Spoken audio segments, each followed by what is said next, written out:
audio jungle.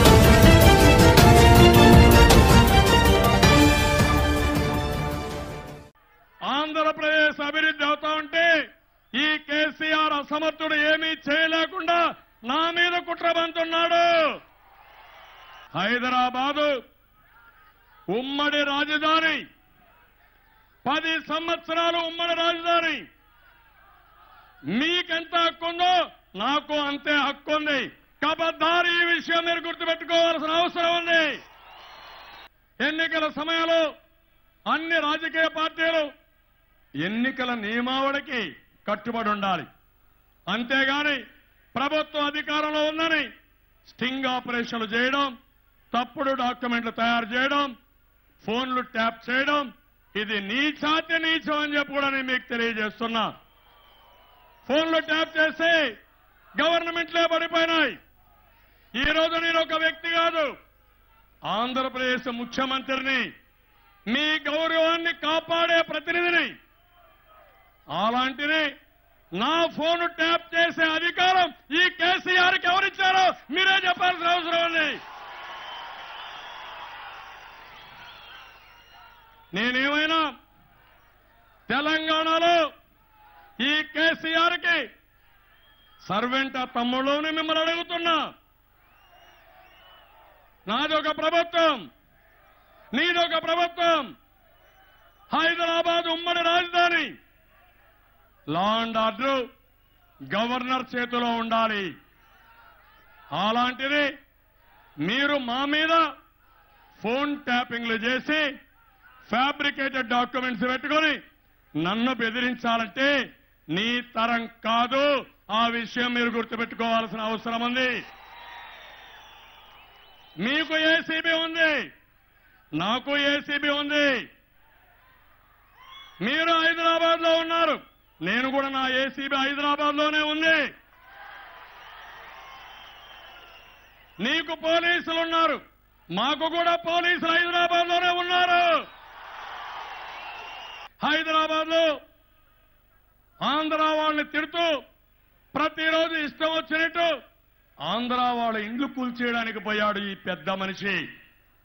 నేను అడుగుతున్నా, మా ఫోన్లు ట్యాప్ చేసినప్పుడు సెక్షన్ 8 ఉంటే, అధికారాలు గవర్నర్కుంటే మా మీద పెత్తనం చెలాయించడానికి మీరెవరని నేను అడుగుతున్నా. అన్యాయంగా నన్ను ఏసీబీ కేసులో ఇరికించాను. ఇరికితే ఇరికే మనిషివేనా చంద్రబాబు నాయుడు? నువ్వు ఇరికించడం తప్ప నువ్వు ఇరికేటోనువా? కొంపలు పుచ్చుకుంటావు తప్ప నువ్వు కొంప కాల్చుకుంటావా? ఏం మాట్లాడతావు నువ్వు? అన్యాయంగా నీ మీద కేసు పెడతారా? చేయాల్సిందంతా చేసి పక్క రాష్ట్రమోడు వచ్చి ఈడ అధికార పార్టీ ఎమ్మెల్యేలనే కొని ఎమ్మెల్సీ గెలిపిస్తా అంటే మేము చేతులు ముడుచుకొని కూర్చోవన్నట్టు, నోరు అప్పగించి కూర్చోవన్నట. దొంగతనం చేసుకొని దొంగ అని అనద్దట, పట్టుకోవద్దట. మొత్తం బండారం బయటపడేది మీరే చూసిన టీవీలలో. చూసిందా లేదా? మీరు చూసింది కదా? నిజాన్ని పట్టవాటిని దొరికిన దొంగ ఇవాళ పెద్దగా మాట్లాడతావు. నీరికి ఇచ్చే కర్మ మాకేందుకు? మాకేమైనా కాజీలు జోగులో పెట్టాలి, మాకేం పని లేకుంటున్నాము. మా తెలంగాణ, మా సమస్యలు, మా పని మేము చేసుకోవడానికి 24 గంటల సమయం కూడా మాకు సరిపోదు. రోజు 18-20 గంటలు పనిచేసినా సరిపోయే పరిస్థితులు మేము లేవు. మీ బాధ మాకెందుకు? రామేశ్వరం పోయినా శనేశ్వరం పోలేదన్నట్టు ఆ ఢిల్లీ ఆనాడు ఇచ్చిన వాళ్ళు, నేను ఆనాడే చెప్పిన, తెలంగాణ ఇచ్చిన మళ్ళీ ఈ దిక్కుమాల దండ మాకు ఎందుకు పెడుతున్నాయని చెప్తే ఆనాడు కాంగ్రెస్ సన్నాసులు ఒప్పుకుంటే ఆ 10 ఏళ్ళు ఇక్కడ ఉమ్మడి రాజధాని కూడా చూడపెట్టి ఆ చంద్రబాబు నాయుడు ఏం మాట్లాడతాడు? చంద్రబాబు నాయుడు నేను ఒకటే మాట చెప్తా ఉన్నా. ఆయన ఏమంటాడు? కేసీఆర్ హైదరాబాద్ మీద నీకు ఎంత హక్కుందో నాకు అంతే హక్కుందో అని మాట్లాడతాడు. నీ అబ్బా జాగీరా చంద్రబాబు నాయుడు? హైదరాబాద్ నీ తాతరా? ఇవాళ హైదరాబాద్కు నువ్వు కాదు ముఖ్యమంత్రివి, తెలంగాణ బిడ్డ ముఖ్యమంత్రి. హైదరాబాద్లో నీ ఏసీబీ ఉండదు, హైదరాబాద్ మీద పోలీసులకు జ్యూరిడిక్షన్ ఉండేది, ఆంధ్రప్రదేశ్ డీజీపీకి ఉంటుంది, నీ డీజీపీకి ఉండదు. నువ్వు దొంగతనం చేసి దొరికిపోయి నగ్నంగా పచ్చిగా పట్టుబడి ఇలా అరిసి పెడబొబ్బ పెట్టి గాలి చేసి ఏదో చేద్దామనుకుంటే ఇక్కడ భయపడే వాళ్ళు ఎవరు లేరు. నీ పిడబొబ్బలు నీ అరుపులు ఇవాళ మొత్తం గ్రామాల సందు నుంచి మొదలు పెట్టుకుంటే గల్లీ నుంచి ఢిల్లీ దాకా నీ బతికేందో నీ రాజకీయాలేందో నీ ముచ్చా పనేందో నీ లక్కోర్ పనేందో మొత్తం దేశానికి తెలిసిపోయింది. ఇవాళ తెలంగాణ సమాజం కూడా నువ్వు ఏది పడితే చేస్తా అంటే ఇక్కడ చూడడానికి సిద్ధంగా లేరు. నీకు తెలంగాణ ప్రజానికమే తగిన శాస్త్రి చేస్తే జాగ్రత్త, ఒళ్ళు దగ్గర పెట్టుకొని మాట్లాడని చెప్పి మనం చేస్తాము.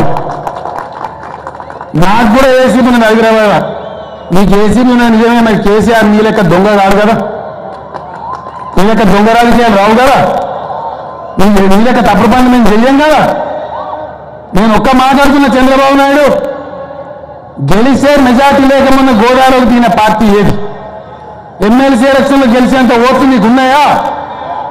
ఎందుకు దీని నీతి మాత్రమే కదా, సత్యారచన ఇంటెనకనే నీ ఇల్లున్నాయి కదా, మరి ఎందుకు ఎత్తుకో పోటీ నువ్వు? అంటే ఇతర పార్టీలలో గుంజుకొని లభంగతనం చేసి డబ్బులిచ్చి ఎమ్మెల్యేలను చెడగొట్టి రాజకీయాలు భ్రష్టు పట్టి చెప్పని నువ్వు చేసినావు. నువ్వు చేసే దుర్మార్గాన్ని స్టీఫెన్స్ అనే మా తెలంగాణ బిడ్డ ఆంగ్లో ఇండియన్ నువ్వానికి పైసలు వేయడానికి పంపిస్తే ఆయన మొత్తం ఏసీబీ కంప్లైంట్ ఇచ్చి పట్టించింది నీ ఎమ్మెల్యే. ఈయన నీ ఎమ్మెల్యే జైల్లో ఉన్నాడు. ఆ సందర్భంలో నీ చరిత్ర బయటకు వస్తా ఉన్నది, నువ్వు ఫోన్లలో మాట్లాడితే బయటకు వస్తా ఉన్నది. నీ మీద అమాయకంగా మేము వెలికిస్తామా? కనబడతలేదా ప్రపంచానికి? పట్టబగలిపోతున్న దొంగతనాన్ని కూడా నీ అరుపులతో పిడబొబ్బలతో గాలి చేసి మూసేస్తా అనుకుంటున్నావా? నిన్ను బ్రహ్మ దేవుడు కూడా రక్షించలేడు, జాగ్రత్త అని చెప్పి మనం చేస్తావు. నిన్నెవ్వడు కాపాడలేడు. ఇంకా ఎక్కువ మాట్లాడితే ఏ శాస్త్రి కావాలో నీకు ఆ శాస్త్రి అయి తీరితే జాగ్రత్త. ఇంకా ఈ తెలంగాణ ఒకనాడు ఉద్యమ డబ్బుని ఈరోజు స్వయం పాలనతో ఆత్మగౌరవంతో కాళ్ళ ఎగిరేసుకొని దేశం ముందు నిలబడి తెలంగాణ నేన్రా తెలంగాణ అంటున్నటువంటి తెలంగాణ ఈ గడ్డ మీద నీ కిరికిరి చెల్లదు. తస్మాత్ జాగ్రత్త అని చెప్పి మనం చేస్తాము. వీడియో నచ్చిందా? అయితే ఓ లైక్ వేసుకోండి, లేదంటే ఓ కామెంట్ చేయండి. ఎప్పటికప్పుడు మా వీడియోస్ చూడాలంటే సబ్స్క్రైబ్ చేసుకోండి.